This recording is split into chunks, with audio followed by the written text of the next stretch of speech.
You got to understand that in sport, fans will always be fans. Some are Mm-hmm. very harsh. They will not. They will not say the sweetest thing possible. You Mm-hmm. know, I'll take an example. As a basketball player, as a fan as well, I hated Kobe because not because he's not a great player, Yeah. because to me it was beating up all the players that I like, and I started Mm-hmm. like developing this hate towards him. But it's not because he's not a great player, I but it's agree. just I just fucking sorry again for the curse. I just didn't like him. Yeah. But at the end of the day, I understood that he's one of the greatest players to ever play the game, and I say I Mm-hmm. gotta give him respect. And maybe by hitting him, that was somehow my way of showing that I respect him because what he's doing to my favorite players is making me go nuts. Mm-hmm. Well, I have to come back to the fans and say that when there's a fan and he supports a team, and when you go out there, you give his team hell, you stress him out. Maybe some of the fans will bet money. It's normal for them to find some way to express the frustration. They probably will say they probably won't use the right word sometimes. And with social media, we just take a cell phone, 10 seconds, it's already all out there. Mm-hmm. Mm, you can't blame them. Nobody's perfect. They said what they said. It's part of life. Maybe in 5, 10 years, they'll understand that it was just very immature. Like right now, I regret talking all that shit about Kobe. I really miss him. Yeah. I hope he's resting in peace. But it's part of Mm-hmm. life. Me, in the beginning, it was hard coping with all that hate, especially starting in the Bisayas in Cebu.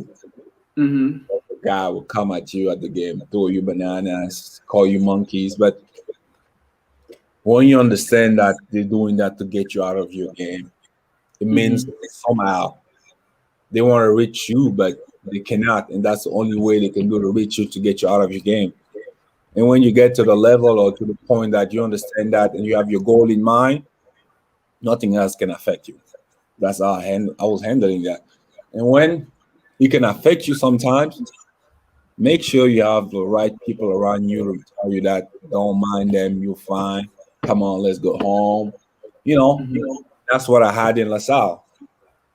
I had the Las Island community, I had my teammate, I had the coaching staff, I had everyone in LaSalle having my back. So why would I care about the other people talking nonsense about me? Yeah. People supporting me, being there for me. They were already the reason why I was working so hard because they waited so much for me to be there. So you think I would just go out there and like do it all the way just because people are saying stuff? No, I have my priorities in mind and I kept it that way. And things went well for me. And that's the only thing that matters to me. Was there ever a time in that whole stint in LaSalle wherein you almost maybe reached your tipping point or like a boundary where you were very pissed or very mad already at a certain fan or a certain tweet or a certain comment that you saw? Because yeah, there were times that there were even rumors that they needed to get someone to, I think, guard you or something in school or wherever you were walking. I'm not sure if that was true, but then there were articles before that it was tough because everyone wanted to get a hold of you or talk to you. So how was the whole experience in that aspect? It was about game fixing. People try to contact me to fix game. Mm, And there's one thing about me, I don't put in hours of work just to go out there and sell it like that. yeah, Man of principle. And when that yeah. happened, I told Boss Danding, may he rest in peace, about the Mm-hmm. situation. That's why I was having protection because the person kept on texting me, proposing me money, but I was not that type of person. So I wasn't really caring about the rest. When you have a goal in mind and you focus on what you do, the rest don't matter. Yeah. I was seeing live. I wasn't trying to let some other people get into my mind or make me do things that I didn't want to do. So that was all that matters to me, and that's all I kept in mind. I know there were rumors going around, people coming out with different stories, but I was the one in that situation. I knew what was happening, and Mm-hmm. I just knew how to handle it.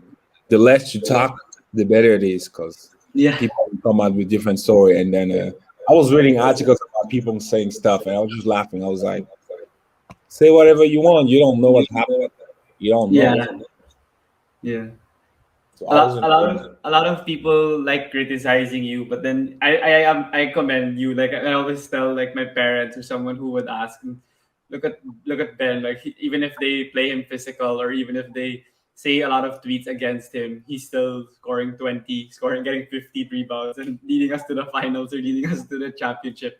And not all the athletes actually have that mentality of not getting affected by the outside noise. So that's really what made you also one of the best players ever to play in the UAAP, even if it was only for a short stint. And that's really impressive in my opinion, because in the span of the 2 years, I'm pretty sure all the scrutiny you received is more than the other UAP athletes that played for like 4 to 5 years. So it would have been tough if it was them that even experienced that in like 2 years. You gotta say thanks to the Bisaya leagues, to the Sisafi, because in the Mm-hmm. Sisafi there is no video. It's not the game is not live. So Mm-hmm. I've been to the dirtiest place you can imagine. Guys will come lick my face, poke my ass, hit me in the balls. They would do the dirtiest thing you can imagine. There's no video. Nobody will see it. Yeah, So, there's none. Yeah. so if I was able to handle that when I went to the UAP, okay, it was physical, but at least it was on live television. People would see it.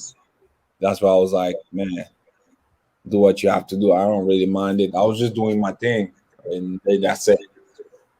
I'm telling you, when you focus on a certain goal, the rest don't matter. You just want to achieve your goal, and all you will try to do is achieve it. The rest will not matter. Do you trust me? I've learned from experience.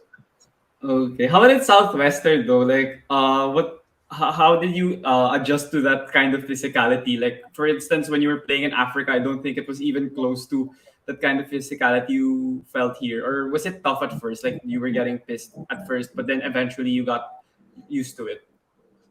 Playing physical and playing dirty is different. That's what people need to understand. They got to make the difference between playing physical and dirty. Mm-hmm. Some people think by playing dirty they're playing physical. No, when you play against a tough guy, it means he's playing strong. He's played hard. Mm-hmm. But when somebody plays dirty, he's trying to hurt you. Mm-hmm. Some guys in the society were playing tough. That was great. That was Mm-hmm. perfect. But some guys were just dirty. You Mm-hmm. try to cut to the basket, it will elbow you, it will bump you, it will do bad things to you. When you get used to it, for you to get used to it, the only thing you can do is build up your body. The Mm-hmm. bigger, the stronger you are, the less prone to injury you are. That's what I learned. That's why even in the UAP, I think aside when I went to the national team, I never missed a game with injuries because I understood that my body was what will get me to all this. If I had a weak body, then I would get injured. That's what I did.